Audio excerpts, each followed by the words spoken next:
صحابہ کی شان میں توہین کرتے ہیں. میں کہتا ہوں خلیفۃ المسلمین اول خلیفہ سیدنا صدیق اکبر نے مولا حسین کو کاندھے پہ لاد کر زمانے کو یہ بتا دیا کہ میں ظاہری باطنی ناپاکی سے پاک اور صاف ہوں. مولا حسین کو کاندھے پہ لاد کر بتا دیا. کس نے ہمیں بتایا؟ یہ ادب کرنا کون بتا رہا ہے؟ صحابہ بتا رہے. لیکن آج ایسے بھی ذہن کے لوگ ہو گئے ہیں، کہتے ہیں کہ اہل بیت کا ذکر کر رہے ہو تو صحابہ کا ذکر کیوں کرتے ہو؟ صحابہ کا ذکر کیوں کرتے ہو؟ میں پوچھتا ہوں یہ قاعدہ کلیہ کہاں سے لائے؟ اگر اہل بیت کا ذکر ہو اور صحابہ کا ذکر ہو جائے تو کیا گستاخی ہو جاتی ہے؟ تو پھر 12 ربیع الاول میں میرے آقا کا ذکر ہو رہا ہو اور اس میں صحابہ کا ذکر ہو جائے تو کیا میرے آقا کی گستاخی ہے؟ یا اہل بیت کا صحابہ کا ذکر ہو رہا ہو اور وہاں اہل بیت کا ذکر کر لیا تو کیا صحابہ کی گستاخی ہو جائے گی؟ کہاں سے قاعدہ کلیہ لائے؟ یاد رکھیے میرا چیلنج ہے کہ جب تک صحابہ کا ذکر نہیں کرو گے تب تک اہل بیت کی عظمت، مقام، مرتبہ، منصب، عزت، تقریم، احترام، ادب بیان نہیں کر سکتا. کوئی بھی عالم، کوئی بھی خطیب اپنی خطابت میں بغیر صحابہ کے ذکر کیے ہوئے اہل بیت کا ذکر کر نہیں سکتا. میں پوچھتا ہوں تم کہتے ہو علی کا چہرہ دیکھنا عبادت، علی کی پشت دکھ جائے عبادت، علی کا ذکر کرنا عبادت. لیکن یہ تو بتاؤ یہ پوچھا کس نے تھا؟ اما عائشہ نے. ہم تک یہ حدیث پہنچائی کس نے؟ خلیفۃ المسلمین سیدنا ابو بکر صدیق نے. بتانا پڑے گا، بتانا پڑے گا.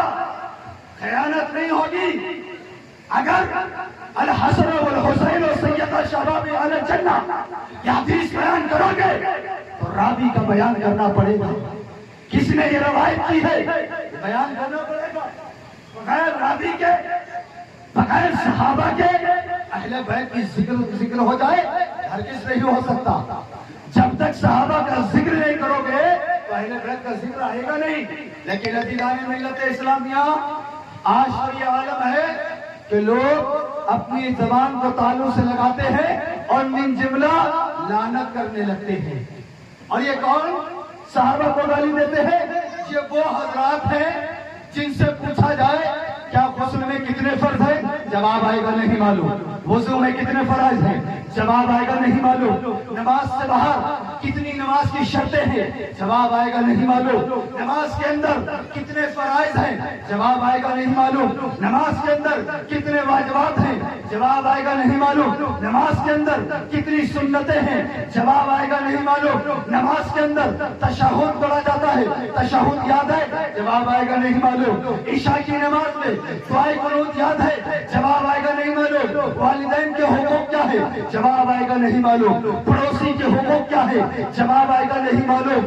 جواب آئے گا نہیں معلوم. زکات کے مسائل کیا ہے؟ جواب آئے گا نہیں معلوم. لیکن وہی لوگ ان سے پوچھو جنگ جمل کے بارے میں، جنگ صفین کے بارے میں تو بتائیں گے ہاں جنگ جمل ہم جانتے ہیں، جنگ صفین جانتے ہیں. میں پوچھتا ہوں تم سے قیامت کے دن جنگ جمل جنگ صفین نہیں پوچھا جائے گا، بلکہ ہر مسلمان پر، ہر مرد اور عورت ضرورتی مسائل سیکھنا فرض ہے. وہ پہلے پوچھے جائیں گے. اگر زکات کے مسائل میں سوچتے ہو کہ مولانا صاحب نے زکات کے مسائل نہیں بتائے تو قیامت جب اللہ کی بارگاہ میں جاؤ گے تو کہو گے علماء نے ہمیں زکات کے مسائل نہیں بتائے. تو یہ اس اللہ کی بارگاہ میں قابل قبول نہیں ہوگا، قابل قبول نہیں ہوگا، کیونکہ تم پر بھی فرض ہے زکات کے مسائل سیکھنا. لیکن عزیزان ملت اسلامیہ آج صحابہ کی شان میں گستاخیاں کرتے ہیں، اہل بیت کا ذکر کر کے صحابہ کی عظمت کو ڈیگریڈ کرتے ہیں. جانتے ہو صحابہ اور نبی کا تعلق کیا تھا؟ تعلق کیا تھا؟ کبھی سوچا کہ صحابہ اور نبی میں کیا محبت تھی؟ اور یہ بھی بات جان لیجئے ہم اہل بیت کو اور ہم صحابہ کو مانتے ہیں تو اس لیے کہ نسبت مصطفیٰ کی وجہ سے. نسبت مصطفیٰ کی وجہ سے ہم صحابہ کو بھی مانتے ہیں، نسبت مصطفیٰ کی وجہ سے ہم اہل بیت کو بھی مانتے ہیں۔ لیکن عزیزان ملت اسلامیہ، آؤ تمہیں بتاتا ہوں رشتہ داری کیا ہے، پھر پیمانہ بنانا، پھر لان تان کرنا، پھر دیکھتے ہیں کیسے تم لان تان کرتے ہو۔ لیکن ایک بات اور بتائیں، کچھ لوگ کہتے ہیں کہ فتح مکہ کے بعد جو صحابہ ایمان لائے وہ بہت کمزور تھے ایمان میں۔ کیا کہتے ہیں؟ بہت سے لوگ کہتے ہیں، توجہ چاہتا ہوں کاشف رول، کہ جو فتح مکہ کے بعد جو ایمان لائے بہت کمتر ایمان والے تھے، بہت کمزور ایمان والے تھے۔ یہ بات سامنے آتی ہے۔ میں کہتا ہوں، یہاں دو باتیں بتاؤں گا، بعد میں ان کا مقام بتاؤں گا۔ جو لوگ کہتے ہیں کمزور تھے، میں کہتا ہوں ٹھیک کمزور تھے، لیکن سنو، فرد الافراد، شمس الافراد، سرکار سرکارہ، سید سید قدیر الدین احمد زندہ شاہ مدار ہو، عطائے رسول خواجہ غریب نواز ہو، محبوب سبحانی، فضل یزدانی، قطب لامکانی، شیخ عبد القادر جیلانی ہو، حبیب اجری ہو، حسن بصری ہو، حبایت بستانی ہو، اکابر اولیاء فتح مکہ کے بعد جو ایمان لائے ان کے برابر یہ اکابر اولیاء ذرہ برابر کے برابر نہیں ہو سکتے۔ ہماری اور آپ کی اوقات کیا ہے؟ مدار پر ان کے ایمان، ان کی عظمت، ان کے مکان کے برابر نہیں ہو سکتے ہیں۔ ہماری اور آپ کی اوقات کیا ہے؟ لیکن کہتے ہیں بہت کمزور ایمان میں تھے، بہت کمزور ایمان میں تھے۔ پھر بھی کہیں گے، ایک جملہ اور دیتا ہوں، یہ کون کہہ رہا ہے کمزور؟ یہ وہ کمزور کہہ رہے ہیں کہ جن کا خود ایمان کمزور ہے۔ میں کہتا ہوں ہم اور آپ اپنا پیمانہ بنا لیتے ہیں، ایک معیار دیکھتے ہیں کہ ہمارا آپ کا ایمان کیسا ہے۔ ہم صحابہ کی بات میں بات کرتے ہیں، پھر بتائیں گے ان کا مقام کیا ہوتا ہے مکہ والوں کی بات کا جو ایمان لائے۔ لیکن ہمارا اور آپ کا ایمان پتہ کیا ہے؟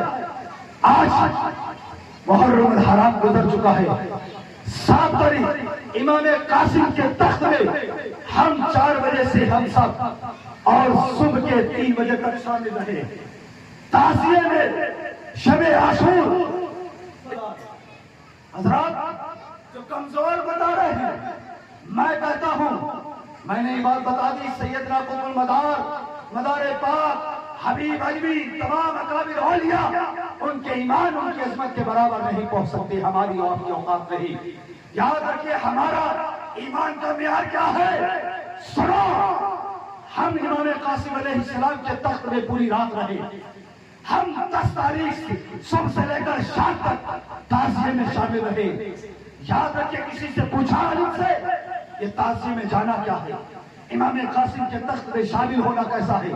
جانتے ہو، شامل ہونا نہ فرض ہے، نہ واجب ہے، نہ سنت ہے، مستحب ہے۔ چلے گئے ثواب مل گیا، چلے گئے تعزیے میں شامل ہو گئے، امام قاسم کے تخت میں شامل ہو گئے، ہمیں ثواب مل گیا، ہمارے صغیرہ گناہ دھل گئے۔ لیکن اس میں بھی ادب محروز ہونا چاہیے۔ اگر بے ادبی کرتی تو وہ ثواب بھی نہیں ملے گا، جو ثواب ملنے والا تھا وہ بھی نہیں ملے گا۔ لیکن سنو، مستحب ہے، لیکن ہم نے پوری رات رہ کر 3 بجے تک جاگ کر یا صبح سے لے کر عاشورے کے دن شام تک جو ہم نے نمازیں چھوڑی ہے، یہ عذاب مستحق ہے۔ کانپور کو چھوڑ دیا ہم نے، مستحق کو اپنا کر فرضیت کو کمتر کر دیا، فرض کو نیچے کر دیا، مستحق کو افضل کر دیا۔ یہ ہے ہمارا معیار ایمان کا۔